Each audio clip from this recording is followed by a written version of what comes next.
नूर का सागत, नूर की महक, नूर का छलका जाम, मदीना तुझे सलाम। साहिल रहमत पर नहीं होगा कोई भी तशना काम, मदीना तुझे सलाम। शहर नबी का हर जर्रा सूरज को आँख दिखाता है, किस्मत पे इतराता है, किस्मत पे इतराता है। प्यार नबी के सदक़े में मिला उनको हंसी इनाम, मदीना तुझे सलाम। नूर का सागत, नूर की महक, नूर का छलका जाम, मदीना तुझे सलाम। ज़ुर हवे सूरत भी को आनी है और सीरत भी को आनी है, क्या चेहरा नूरानी है, क्या चेहरा नूरानी है। सूरत भी को आनी है और सीरत भी को आनी है, क्या चेहरा नूरानी है। होगी नमाज इश्क़ मुकम्मल,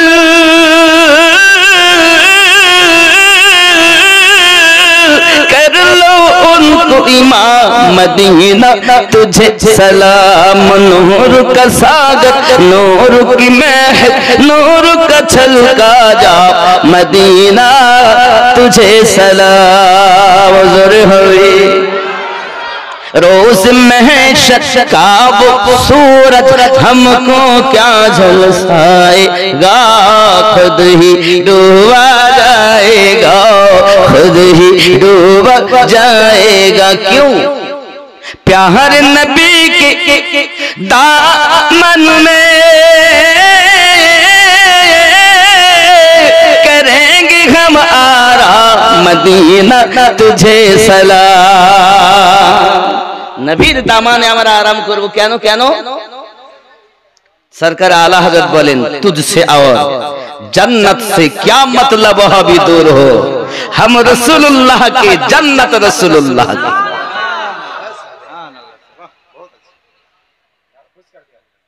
এটাই তো ব্যাপার। আমরা নবীওয়ালা মুসলমান আজ এই জমিনে যদি সে এমন হালাত জীবন দিতে পিছপা হয় না, দেখেছে তো তার।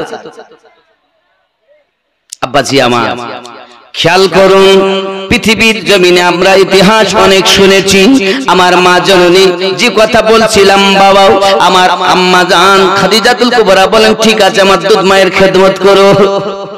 এখন আসলেন তিনি, উজুর পানি, খাওয়ার পানি, রাতের বেলা যত সময় না ঘুমিয়ে যেতেন শাশুড়ি খেদমত করতেন। হ্যাগো কে তিনি? আরবের সর্বশ্রেষ্ঠ ধনী ছিলেন যিনি, আম্মা খাদিজাতুল কুবরা হলেন তিনি। আপনাদের কি বলবো বাবা, আমি যা শান্তি পাইছি ওনার রওজায় যাইয়া। মক্কায় খানায় কাবা পার হয়ে জিন মসজিদের অপোজিটে, আগে গোরস্থান একটাই ছিল, এখন মাঝখানে রাস্তা হয়েছে।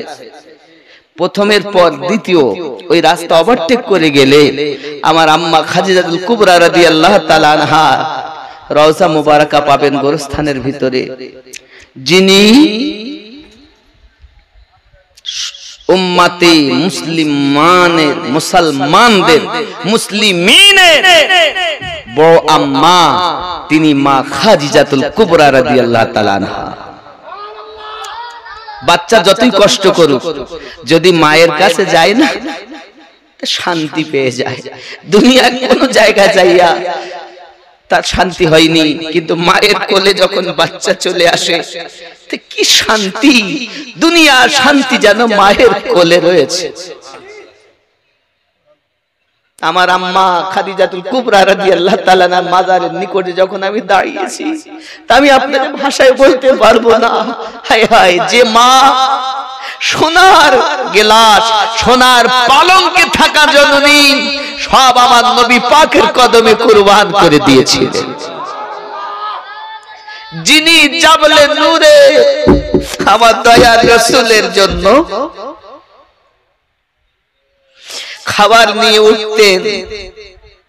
আয় হায়, জাবলে নূর যদি কখনো মক্কায় যান, আল্লাহর রহমত হলে আপনি জাবলে নূর পাহাড়ে যাবেন। এখন তো পাহাড়ে ওঠা ৬০০০ ফুটেরও বেশি উঁচা। এখন তো ওঠা বড় সহজ।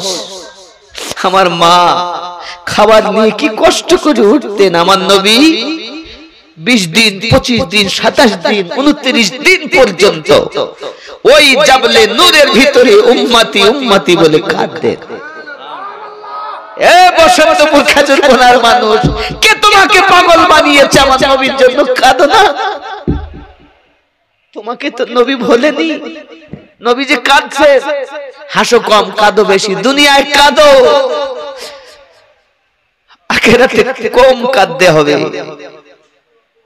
দুনিয়ায় যত হাসবে তত বেশি কাঁদবে। যে চোখ আমার নবীর নাম শুনে কাঁদে, মহাব্বতে কাঁদে, আহলে বায়াতের মহাব্বতে কাঁদে, সিদ্দিক আকবরের মহাব্বতে কাঁদে, ওই চোখ কখনো জাহান্নাম জ্বালাতে পারবে না। কাঁদো কাঁদো। বাপ মরে গেলে কান্না আসে, মা মারা গেলে কান্না আসে, কিন্তু তোমার কান্না আসে না। তোমার চোখে পানি থাকে না কেন? এত নিষ্ঠুর হলে কি করে? তুমি যে নবীর উম্মত বলে দাবি করছো, সে নবী যে 1400 বছর পার হয়ে গেছে, এখনো যে উম্মতি উম্মতি উম্মতি বলছে। কবরে কি তোমার বিবি যাবে না? বাপ কি যাবে না? সন্তান তাও যাবে না? কে যাবে? যেই তোমাকে কবরে রাখা হবে, নবী কামলিওয়ালা তোমার কবরে তাশরীফ নিয়ে আসবে। আমার উম্মত কি আমার পরিচয়টা সঠিক দেয়? আমার উম্মত কি আমাকে দেখে কি চিনতে পারে?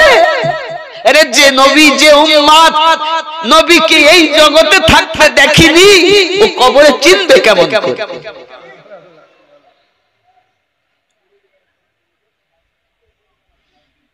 চিনবে কেমন করে? নবীকে কবরে চিনতে গেলে আগে দুনিয়াতে চেনা লাগবে। আর এই নবীকে চিনতে গেলে আপনাকে মুর্শিদে কামালের কাছে বিক্রি হতে হবে। কি করেছেন আপনি? পৃথিবীর সরজমিনে চিরদিন থাকতে আসেনি বাবা। হযরতে আম্মা খাদিজাতুল কুবরা রাদিয়াল্লাহু তাআলা আনহা খাদ্য নিয়ে যেতে লেট হতো। আমার আল্লাহর বড় ভালো লেগে গেল নবী পাকের অনাহারে থাকা। আল্লাহ পাক বলেন, হাবিব অনাহারে থাকছেন, আজ জাবলে নূরে আমি আপনার উম্মতের জন্য 1 মাসের রোজা ফরজ করে দিলাম। আরে নবী পাকের খুদা তো হালাল থেকে আল্লাহর ভালোবাসায় আল্লাহ পাক আল্লাহ তাআলা তার বান্দা বান্দির জন্য রোজা ফরজ করেছে। এই আমার বান্দা বান্দি, আমার হাবিব না খেয়ে জাবলে নূরে তোমাদের জন্য কেঁদেছে। তোমাদের পেটে যখন খাদ্য থাকবে না, তা আমার নবীর ওই জাবলে নূরে কান্নার কথা স্মরণ করবে। আমরা একবারও করেছি? খালি ওলামায়ে কেরাম বলে রোজা আমাদের জন্য ফরজ। কেন ফরজ হলো? নবীর জন্য রোজা ফরজ হয়েছে, রাসূলের ওসিলাতে রোজা আমরা পেয়েছি। হায় হায়, খাদিজাতুল কুবরা রাদিয়াল্লাহু তাআলা আনহা শাশুড়ি আম্মার খেদমত করতেছেন। হঠাৎ হায় আমার হালিমাতু সাদিয়া রাদিয়াল্লাহু তাআলা আসার কথা বলি, আসছে। আমার নবী সাহাবী রাসূলদেরকে নিয়ে বসেই আছেন। হঠাৎ একজন বৃদ্ধা মহিলা আপনার আসতেছেন।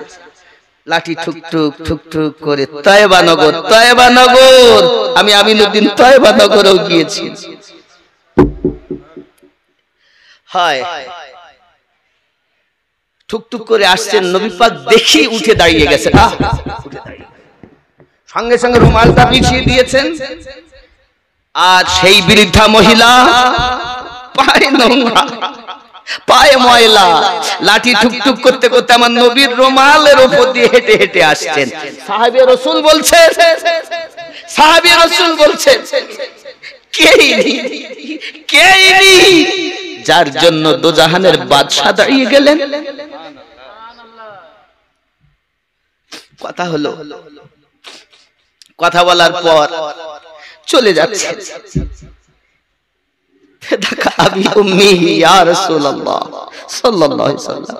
হুজুর, আব্বা মা আপনার কদমে কুরবান, আপনি বলুন ইনি কে, যার জন্য আপনি উঠে দাঁড়িয়ে গেছেন, চলে যাচ্ছেন, তাও তার ওঠার আগে আপনি উঠে দাঁড়িয়েছেন।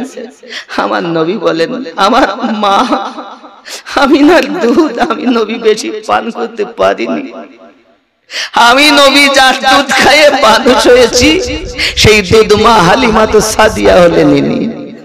আমি আপনাদের বলতে চাই, ও বসন্তপুরের যুবকরা, আমার দয়াল নবী যদি দুধ মায়ের জন্য এত আদব করতে পারে, আর তোমার নিজের মা তোমার কাছে লজ্জিত, তোমার মা তোমার কাছে অপমানিত কেন? তোমার মা তোমার কাছে দুটো ভাত পায় না কেন? তুমি তোমার মাকে খেদমত করো না কেন? আজ আমার দয়াল নবী যদি দুধ মাকে এমন খেদমত করতে পারেন, তো আমরা গর্ভধারিণী মাকে কতটা খেদমত করব? সাহাবী রাসূল বলেন, হুজুর জান্নাত কোথায়? আমার নবী বলেন, দুনিয়ায় সবথেকে বেশি হক হলো তোমার মায়ের। হুজুর তারপর মায়ের, তারপর মা, তারপর পিতা, তিনবার মায়ের কথা বলেছেন। নবী জানাতে চেয়েছেন মায়ের কদমের নিচে জান্নাত, বাপ জান্নাতের দরওয়াজা। কত বাপ বৃদ্ধাশ্রমে আছে। এই যে ঈদুল আযহা গেল, বাপের নসিবে ঈদ জুটিনি, মায়ের নসিবে ঈদ জুটিনি।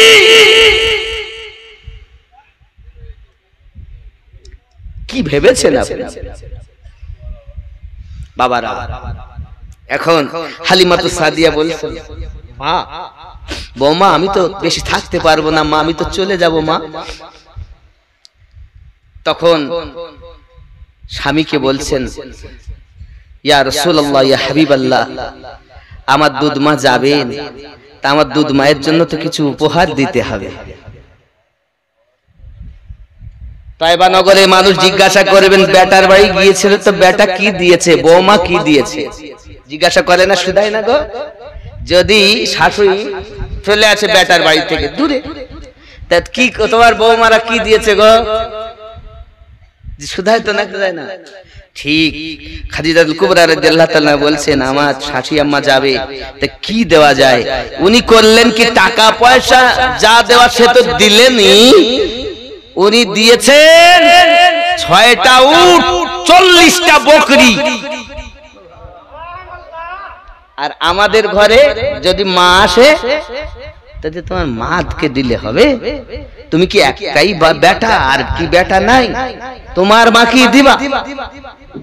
যত কম দেওয়া যায়, এরকম আছে না বৌমা, আছে না? চলো, তাহলে আমি বুঝাতে চাইলাম, রাসূল পাক সাল্লাল্লাহু আলাইহি সাল্লামের স্ত্রী আমাদের বউ আম্মা শাশুড়ি মাকে এমন করে খেদমত করেছেন, যত সময় শাশুড়ি না ঘুমাতেন তত সময় খাদিজা আম্মা ঘুমাতেন না। স্বামীর খেদমতের কথা শুনবেন।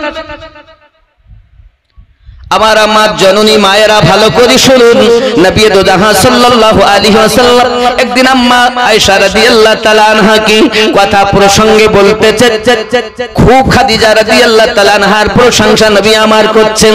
আম্মা আয়েশা বলতেন, হুজুর তার হলো 40 বছর, আপনার 25, তার বার্ধক্য আপনার জওয়ানি।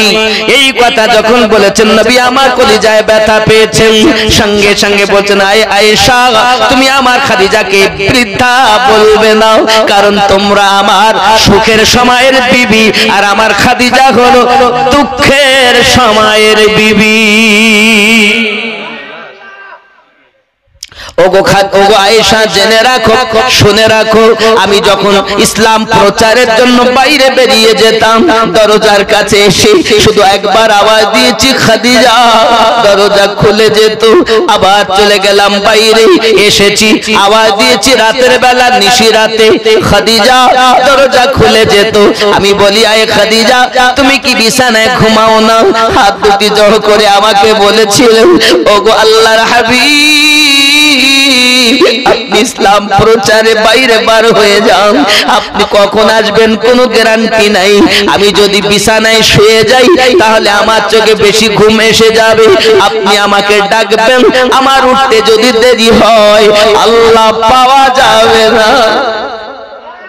নবী গো, তাই আপনার ভালোবাসায় দরজায় হেলাল দিয়ে ঘুমাইতাম, যেই এসে আপনি খাদিজা বলতেন অমনি দরজা খুলে দিতাম। এ ছিল স্বামীর খেদমত। আর আমাদের স্বামীরা যদি রাত 10টার সময় এসে বলে, কই গো শরীরটা ভালো লাগছে না, ভাত খাবো না, রুটি বানিয়ে দাও না, কটা ওখানে আটা আছে আর ওই চুলহে তৈরি করে খাও। ভালোবাসা। আমার জওয়ান যুবক সোনামানি খালাতো ভাই, মামাতো ভাই গল্প করলে কোনো দোষ নাই, শুধু আমিনুদ্দিন ভাসুর বাসালা কন্ট্রাক্টর তার ভাই নাকি, টোটোওয়ালা তার বন্ধু, কোনো অসুবিধা নাই, শুধু মৌলবি দেখলে হুজুর যাচ্ছে। আচ্ছা, আমরা দুঃখ রাখবো কোথায়? মনে করতেছে, মনে করছে মৌলবীরা কিছু বোঝে টোঝে না, হ্যাঁ ওরা বোঝে সোঝে না। আচ্ছা বলেন, ছোট ভাইয়ের বউ, বড় ভাইয়ের নাম কি? ভাসুর, হয়তো বড় ভাই, তো ভাসুরের নাম জানে না, লজ্জায় ধরে না, তো মনে করছে মৌলবীদের দাঁড়িয়ে আছে, ওরা সব বোঝে টোঝে না। নামা আমরা সব বুঝি, লজ্জায় বলতে পারি। এখন আমি আপনাদেরকে বলবো, জননী, আপনি যদি আমার নবী পাক সাল্লাল্লাহু আলাইহি ওয়াসাল্লাম বলেন, আমি আর একটু এগিয়ে গেলাম, যাওয়ার পরে দেখি স্তনের সঙ্গে আপনার ঝুলানো আছে জাহান্নামের ভিতরে, দাও দাও করে তার দেহে আগুন জ্বলতেছে, তার স্তনের সঙ্গে ঝুলানো আছে। জিজ্ঞাসা করি কিসের অপরাধ? সঙ্গে সঙ্গে বলা হয় এরা ছিল পরক্রিয়া নারী, নিজের স্বামী থাকার সত্ত্বেও অপরের সঙ্গে পরক্রিয়া করত, যার কারণ বশত তাদেরকে স্তনের সঙ্গে টানানো রয়েছে, জাহান্নামে দাও দাও করে আগুন জ্বলতেছে। ওরে আমার জননী মায়েরাও ভালো করে শুনে রাখুন, আল্লাহর হাবিব সাল্লাল্লাহু আলাইহি ওয়াসাল্লাম বলেন, এই অবস্থা আপনার জাহান্নামের ভিতরে চলতেছে, স্বামী থাকার পরও অপরের সঙ্গে পরক্রিয়া, কখনো মোবাইলের মাধ্যমে প্রেমের গল্প, স্বামী নাই, কাজ করতে গেছে কেরালায়, গল্প চলছে, হ্যাঁ তুমি অনেকদিন আসো না, কি ব্যাপার বলো, দিন দেখি ভালো লাগে। শুধু স্বামী ফোন করলে কি ঘন ঘন এত তুমি, স্বামীর সঙ্গে ভালো গল্প হয় না, কিন্তু কত বন্ধুর সাথে গল্প। ও আরো কিছু, সুবহানাল্লাহ, ওরে বাবা, কবর ভাঙা মাটি, ওটাও খুব টানের গজল। আর আমার এদিকে তো যেমনি আমি নিজে শেষ, তাও দুই এক সময় টেনি টেনি বলতেছি, আপনাদের মায়া। সুস্থ হলে হয়তো বলতাম, কিন্তু এই যে গজলটা আপনারা বলতে বলেছেন, ওগো আমার কবর ভাঙা মাটি, তাই তো খুব টানের গজল, তা বেশি টান দিতে পারবো না, হয়তো ছোট করে যত দিতাম 3 আলি তো দেবো 1 আলি নাকি বলে, হুজুররা সব জানে, বুঝতেছে, সব অসুবিধা নাই। এখন ইমামকে মসজিদে আপনি, মাশাআল্লাহ মাশাআল্লাহ, আমি এর আগে এসেছিলাম কিন্তু পাইনি আপনাকে, খালি ছিল। আমাদের এর আগে ছিল মাওলানা মোহাম্মদ নূর মোহাম্মদ সাহেব, আমাদের হাজী জৈনুদ্দিন সাহেবের বেটা নাকি, জানি। ভালো, আল্লাহ হেফাজত করুক। আমার মোহাব্বতের এলাকা, একটু সেইভাবে এদেরকে নিয়ে থাকবে, এরা বোঝে সোজে না বেশি, যাতে এরা ভালো বুঝতে পারে, এইভাবে শিক্ষা দেওয়ার দায়িত্ব ইমাম সাহেবের।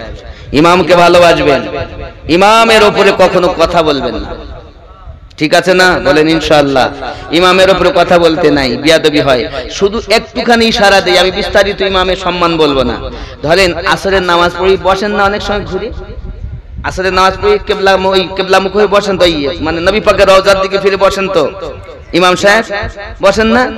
ফজরের পরে আমরা 5 ওয়াক্তই আমরা বসি, তারপরে আসরের পর একটু সময়টা বেশি নেওয়া হয়, ফজরের পর একটু বেশি নেওয়া হয়, তাছাড়া বেশি সময় নেওয়া হয় না, কারণ আসরের পর একটু বেশি বইয়েছে, একটু দেরি হচ্ছে।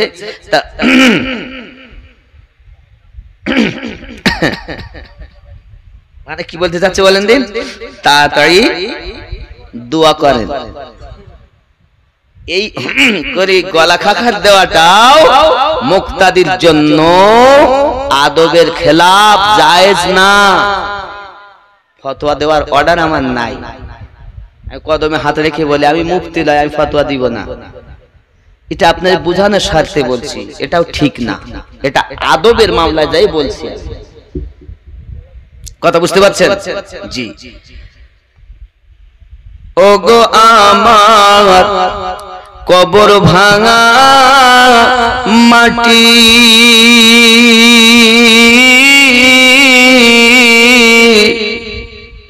দুনিয়ার সব মায়ার পিছনে তোমাকে জেনেছি খাঁটি। ওগো আমার কবর ভাঙা মাটি,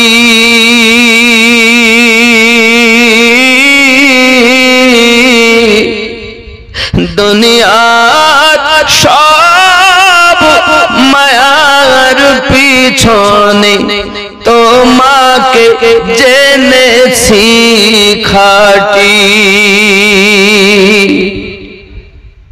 কবে তুমি হায় ডাক দিবে মোরে,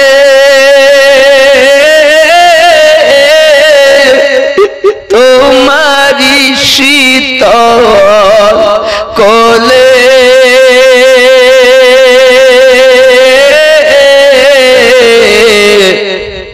তোমারি বুকে শুয়ে পড়িব, বিশ্বের মায়া ভুলে।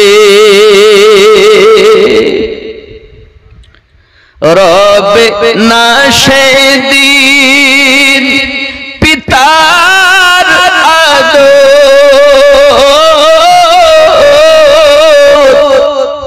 মায়ের স্নেহের চুম, তোমারি বুকে শুয়ে পড়িব নিরালানির ঝুম, পেতে দিবে তুমি ধুলির আসর, জানাবে আদর কত,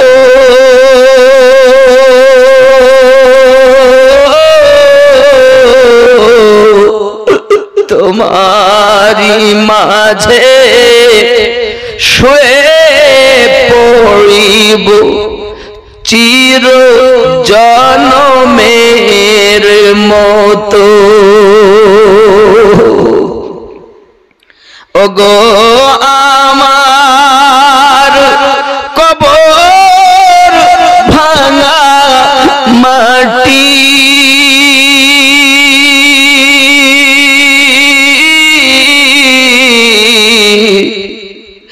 দুনিয়ার সব মায়ার পিছনে তোমাকে জেনেছি খাঁটি। মাটি আল্লাহুম্মা সাল্লি আলা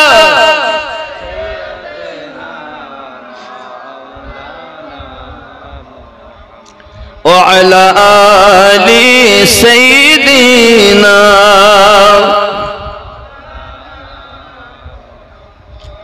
সাল্লু আলা মুহাম্মদ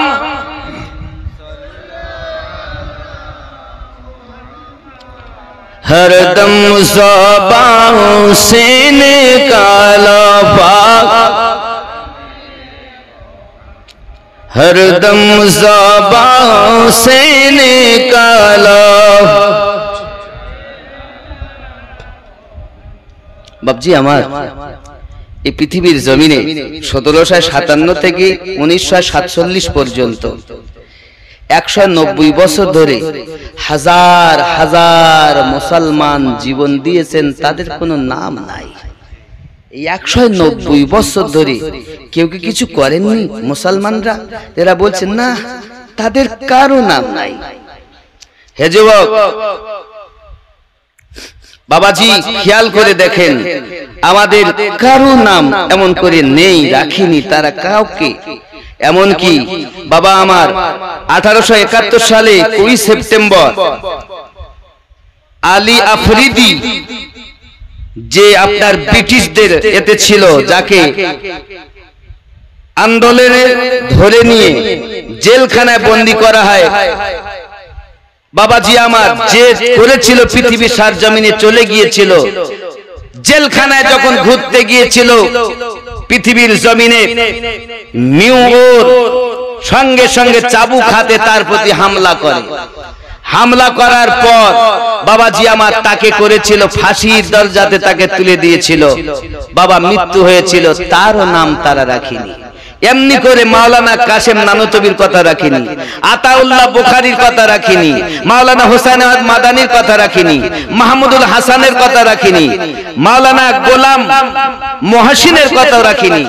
এরাও কত যে জেল খেটেছে, তাদের কথা একবারও ভারতের ইতিহাসে লিখিনি। বাবা যার নামে ওয়ারেন্ট জারি করে রেখেছিল সব সময়, বাবা আমার তাকেও পর্যন্ত তারা রাখেনি। বাবা শওকত আলীর কথাও তারা রাখেনি। এমনি করে সকলকে আপনার কিনা রেখেছে, মেরেছে, দিয়েছে, কিন্তু কারো নাম তারা ইতিহাসের পাতায় দেয়নি। খুঁজি পাওয়া যায় না, ক্ষুদিরামের কথা পাওয়া যায়। বাবা আমার পৃথিবীর জমিনে নেতাজি সুভাষচন্দ্রের কথা পাওয়া যায়, মাতঙ্গিনী হাজরার কথা পাওয়া যায়। তো যে বসুর কথা আপনি বলছেন, নেতাজির কথা বলছেন, এই নেতাজি যার পরামর্শ করা চলতেন না, তাদের কি অবদান, তাদেরকে হত্যা করা হয়েছে, তার কথা লেখা হয়নি।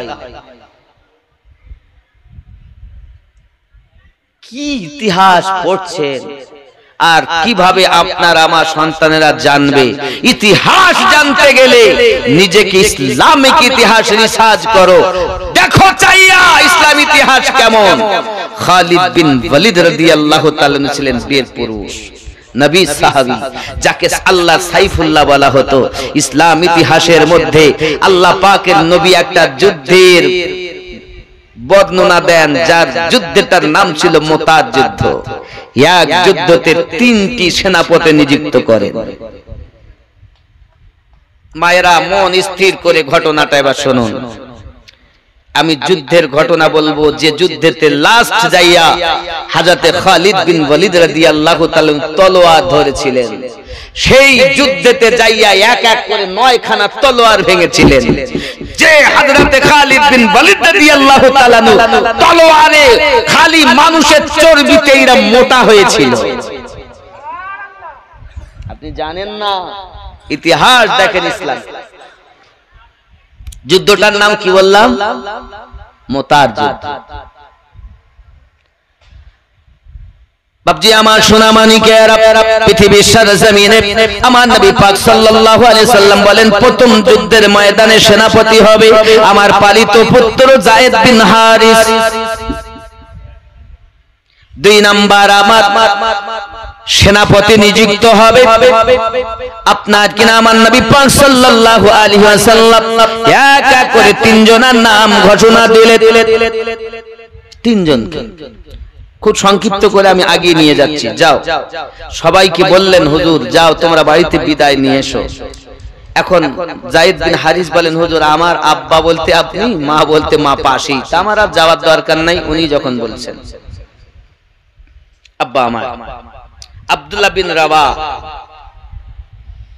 রাসূল পাকের সেনাপতি বাড়িতে যাচ্ছে,